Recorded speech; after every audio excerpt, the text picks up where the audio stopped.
Hello everyone, I'm Bable Jonathan and this is the 6 p.m. primetime newscast on Equinoxe television live from our headquarters in Cameroon's economic capital, Douala.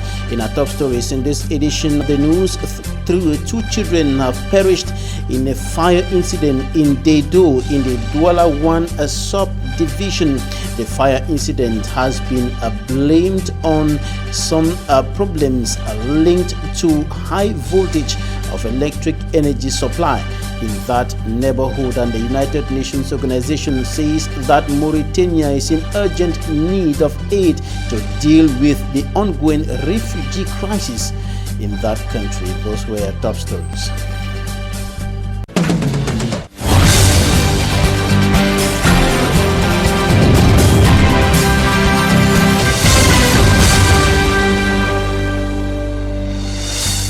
A fire incident has killed two children in the Dedo neighborhood in the first subdivision of Cameroon's economic capital, Douala. The fire incident occurred yesterday and it has been blamed on some problems linked to inadequate energy supply in that part of the country's economic capital. Details in this report by Smanjik and Gabriel.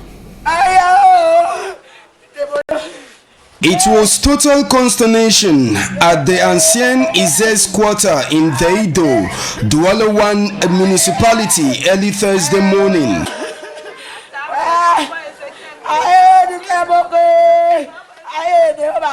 Two houses, one made out of temporary building materials and another in blocks ravaged by flames. Kitchen utensils, dresses and other items in the house were not spared by the inferno. Sources say the flames that emanated at about 2 a.m. was caused by the high voltage that accompanied the reinstatement of power supply in the neighborhood that was without electricity. Apart from the properties lost, a tenant whose room was spared by the flames lost her valuables to men of the underworld as a result of the confusion which characterized the area during the fire incident. In the course of the fire, people were coming in an attempt to rescue some of the things that were inside the house. So nobody knew who is the particular person who came, who did not come.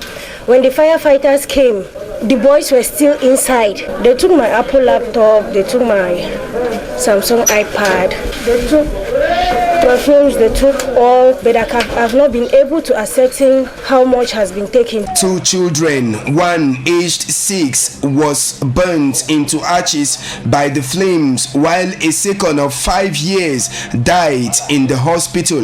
Meanwhile, some other victims are at the general hospital.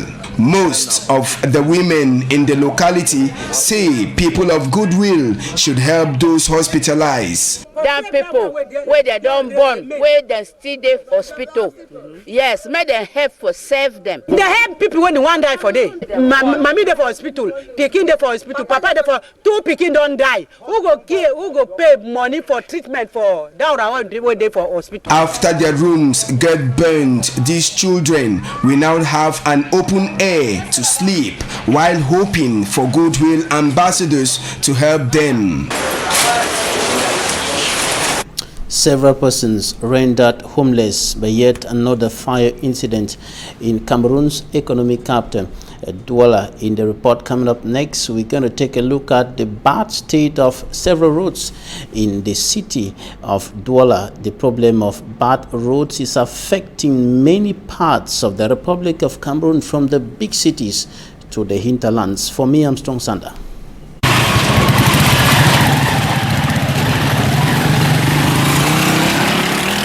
The stretch of road leading to Japoma Sports Complex through Nyala in Douala 3 subdivision is in a pathetic state. Construction works that started on this stretch of the road ended halfway, way back in 2014.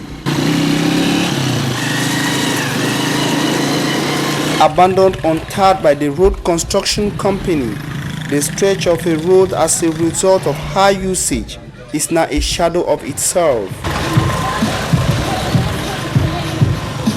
It is the main stretch of road linking Japoma to a greater part of the city of Douala, and users, inhabitants and business persons along this stretch of the roads recount consequences. You have dust.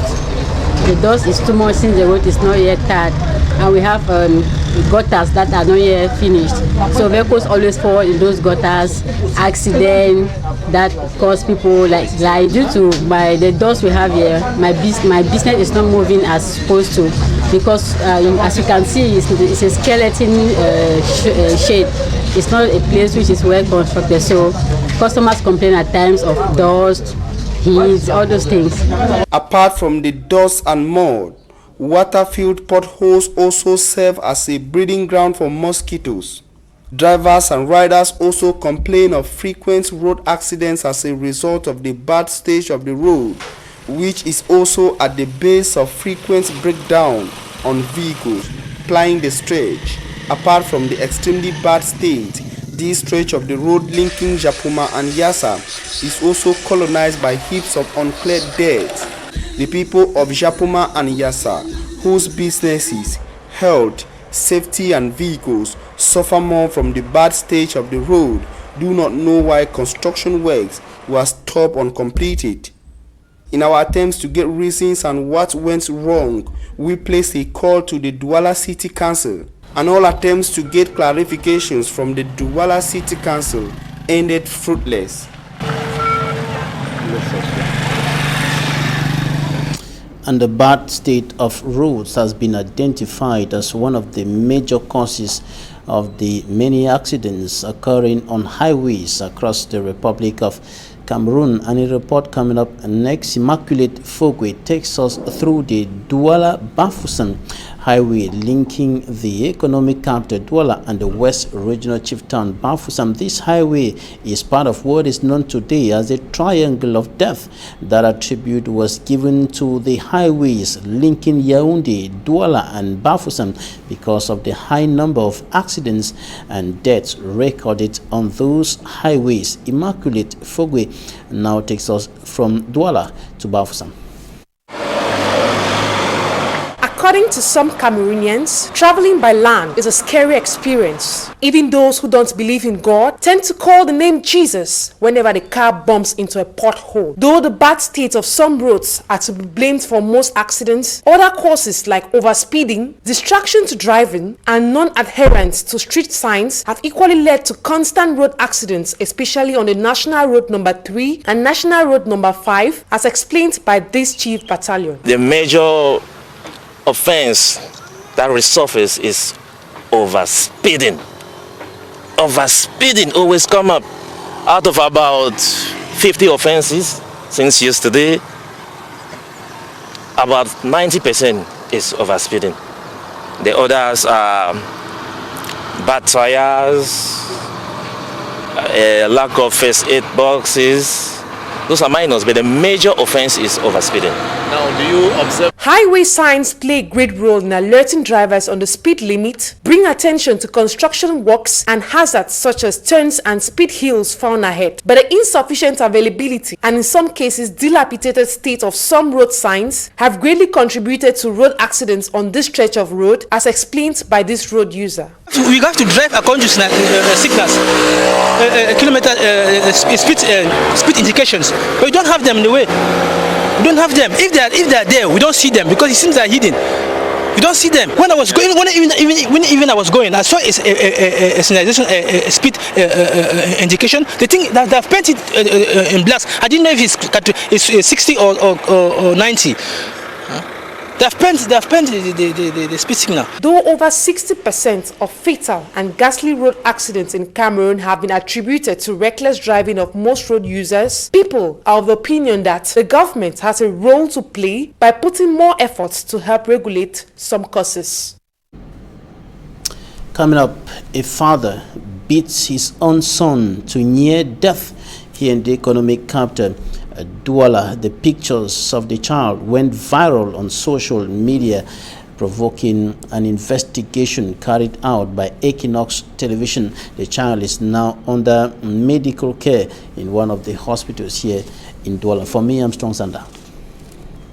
The alarm was given on social media in a video showing a young man with hands and legs chained and held together by a heavy log. The young man was saved from the violent hands of his aggressor by the helpless cries and distressed sound of his voice. In an amateur video done by neighbors of the victim, the aggressor is presented as the father of the young man. To gather confirmed information on the abusive act, an investigative team of Equinoxe Television took to L'Hôpital de Serre, a hospital in Lokpom Douala 5 subdivision, where the young man was allegedly being hospitalized. The young victim was finally discovered in a different hospital in Dogbong, still in Douala 5 subdivision, looking a bit relieved after having received the first treatment. The young man managed with difficulties to utter some words. At 5 a.m. when I was studying, my elder brother called me and questioned the origin of the wounds on my eyes.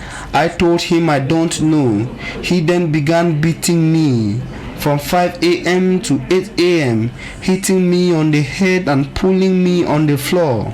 A team of Equinoxe Television investigators on a mission to unveil the inhuman act were harassed by family members who confiscated their tools and mobile telephones. The determined team of Equinoxe investigators, however, continued their fact-finding mission, which revealed that the young man's aggressor was immediately arrested on that day and is currently being detained somewhere in Douala. Cases of child abuse are sadly recurrent in our society, whereas the protection of the rights of children is constitutional in Cameroon. In several homes across the country, children remain at the mercy of aggressive adults who repeatedly abuse them and go scot-free.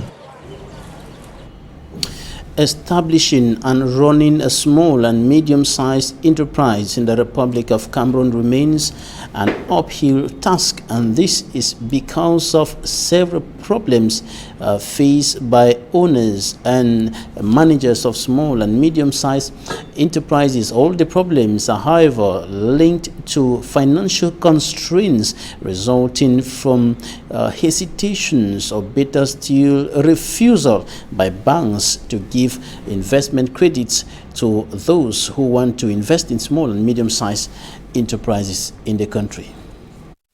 In most of the world's economies, small and medium-sized enterprises are regarded as vectors for job creation. They help generate growth and redistribute wealth and play an important role in poverty reduction in African countries. However, constraints linked to human and financial resources are major stumbling blocks to the establishment, existence and growth of small and medium-sized enterprises. In our country, just like in a safe zone, the banking system, the financial system is not drawn up to tackle of all these kind of problem of small-sized enterprise.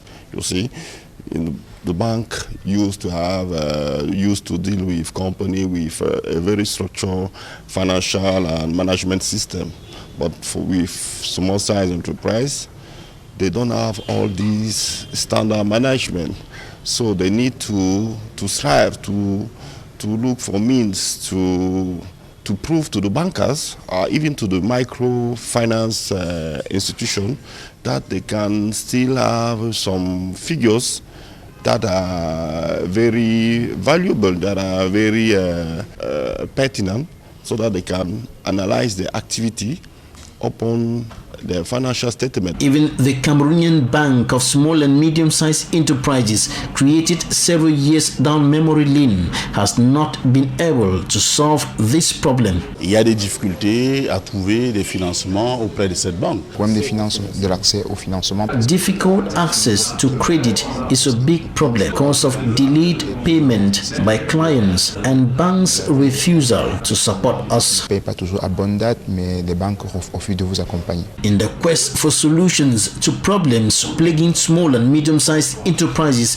in Cameroon, these entrepreneurs experts and managers of giant multinationals have converged on Douala under the auspices of Mazars Cameroon. We thought that as experts we could do something by bringing together enterprises and financial partners to discuss conditions of financing. They are working on strategies to open the way for small and medium-sized enterprises in Cameroon. Sisiku Ayuktabe and the other 9 leaders of the Anglophone struggle will appear before judges of the Yaoundé Military Court again on the 7th of March 2019. The hearing of that case pitting the detainees and the state of Cameroon was adjourned yesterday after lawyers of the defense team left the courtroom protesting against the decision of the Yaoundé Military Court to refuse granting them bail or the opportunity to appeal for against the decision taken by the court concerning the nationality of the detainees. It should be recalled that the court had earlier indicated that the detainees were Cameroonians, even though they rejected the Cameroonian nationality, and the lawyers said they were refugees, and the court simply requested for documents to prove what they were saying, and of course the lawyers presented the documents, but the court finally ruled on the matter and said they were Cameroonians, and so the lawyers got angry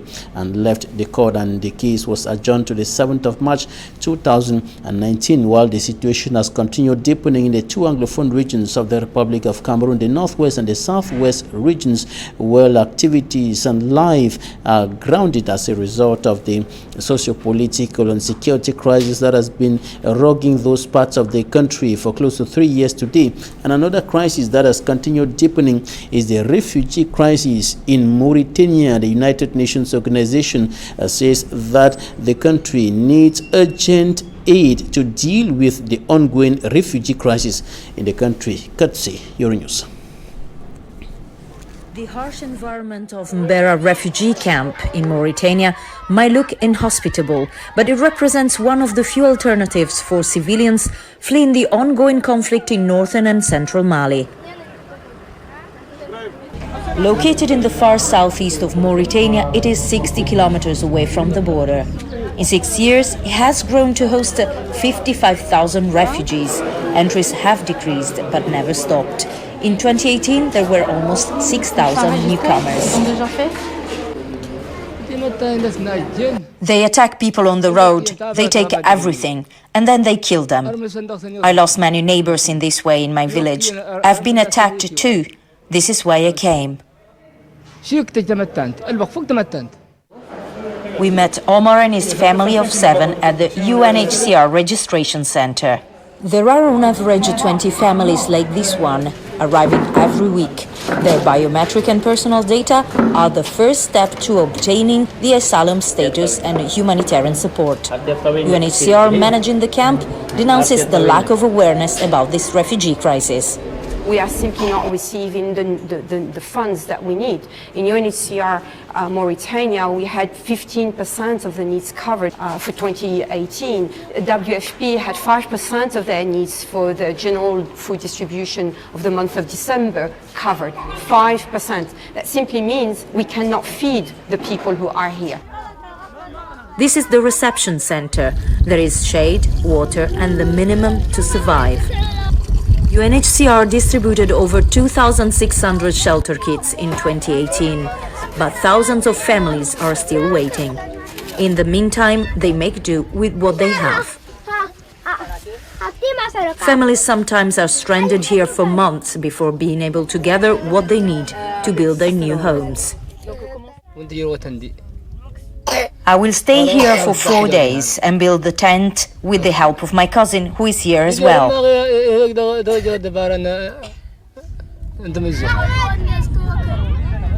The conflict in Mali is attracting all the attention, while the burden carried by neighboring countries to assist Malian refugees is going barely noticed. This is the warning launched by UNHCR, while thousands of refugees...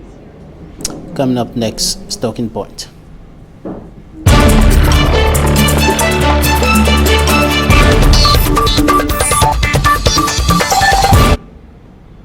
Thanks, ladies and gentlemen, for joining us in Talking Points. We're going to be looking at the situation of healthcare in the Republic of Cameroon, and more precisely, primary healthcare. And we are receiving in this newscast Professor T. Pius Mufi. He is the Director of Health Services at the Cameroon Baptist Convention Health Services. You're welcome. Thank you. What is the state of healthcare in Cameroon today? The state of healthcare in Cameroon, like many other African countries, is at a level where people have to struggle to have basic health care, especially at the periphery. Many people who live in rural areas have to trek distances to access basic health care. And the government has, over the years, experimented different systems of care, but still the people, the majority of the people, 80% of the people, do not have access to adequate health care in the country. And I would say the kind of care that the people need in Cameroon has not actually been available to the majority of the people in Cameroon. Several decades down memory lane after independence, we are still faced with this situation. Where is the problem? What is not moving right? What is not being done right? The problem is in the area of strategy. It is in the area of policy, health policy. We used to have 5-year development plans in which the health sector featured prominently, and most often we'll have the health sector strategy that has been drawn in Cameroon. We are currently looking at the next strategy that will be starting from 2017 to 2026. And in all of this, the government is striving to have care, health care, at the level where the majority of the people will benefit.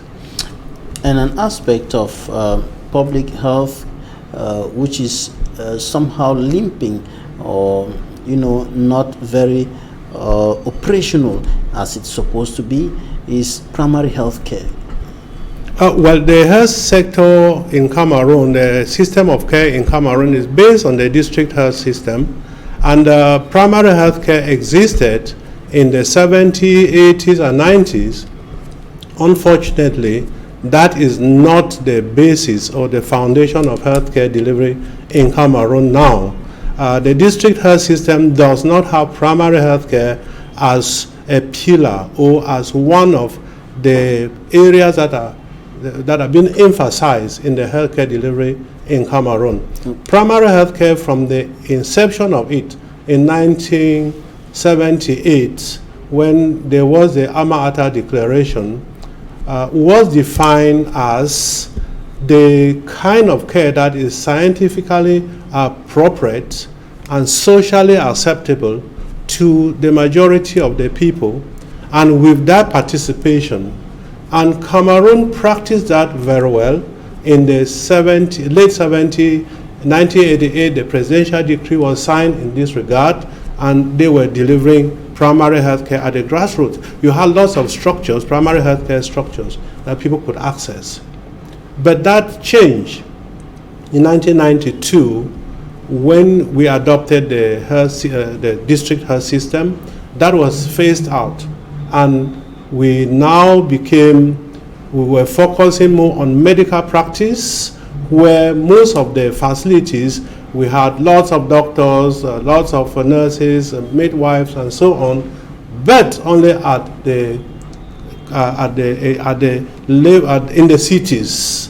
But the periphery is basically left without basic health facilities. If you penetrate our periphery, you will see that you don't have trained staff. They are not there. But you go to the cities, you have the bulk of the health system. So when you look at the strategy that we have, it is one where the budgeting for healthcare is not adequate in the first place. Even the one that is there, most of it is spent in the urban area, and the periphery suffers. And in the hinterlands, that is exactly where there is more need. There is more need because of the people who are there, and some of the environments that are not very conducive for human habitation and so on, and all the illnesses and so on. You are talking here of distance, you are talking of access to even good water. You know, when primary health care was being emphasized, the components of it emphasized good sanitation, good drinking water, good drugs to have at the level of everybody, and you don't have that at the periphery. To have good drugs at the periphery, you cannot actually assure the quality of the drugs that you have at the periphery. And for the people to trek to where you have a doctor, a nurse, the distances are difficult, are very far, and also the terrain is difficult to trek for a pregnant woman to get to that to get to where there's a health facility. And sometimes the consequences are irreversible. People die on the way to the health center. Because many women have died prematurely in childbirth because they couldn't trek to a health facility to be attended to by a midwife, and therefore they have to die. Most often the churches have been at that periphery to take care. Where you have churches, you have basic health facilities.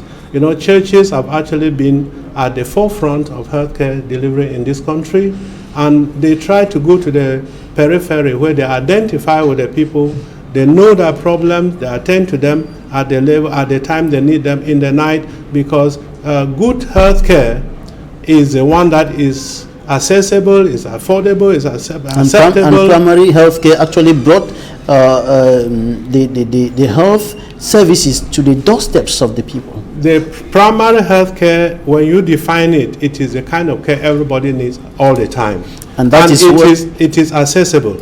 Accessible means it is at least at a walking distance to the population.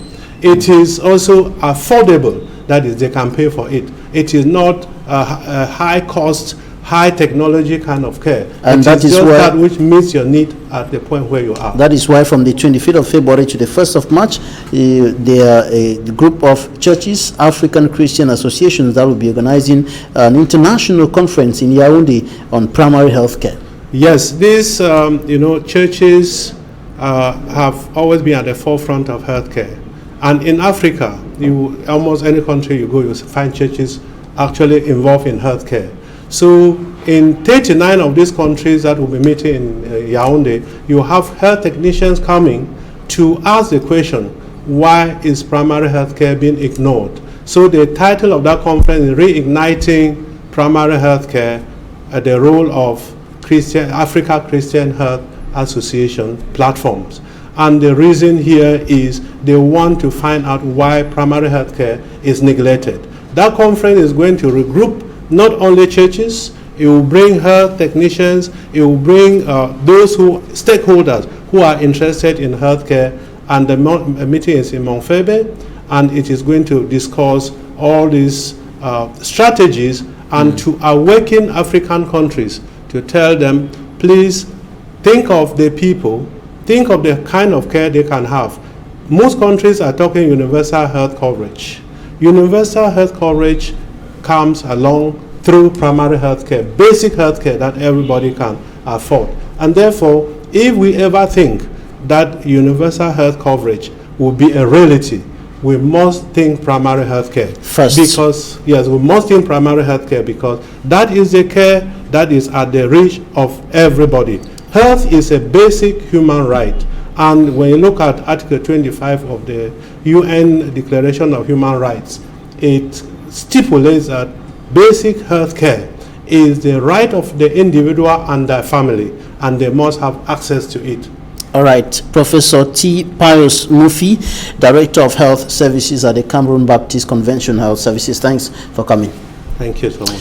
Thanks, ladies and gentlemen, for staying with us. That's it for this edition of the news.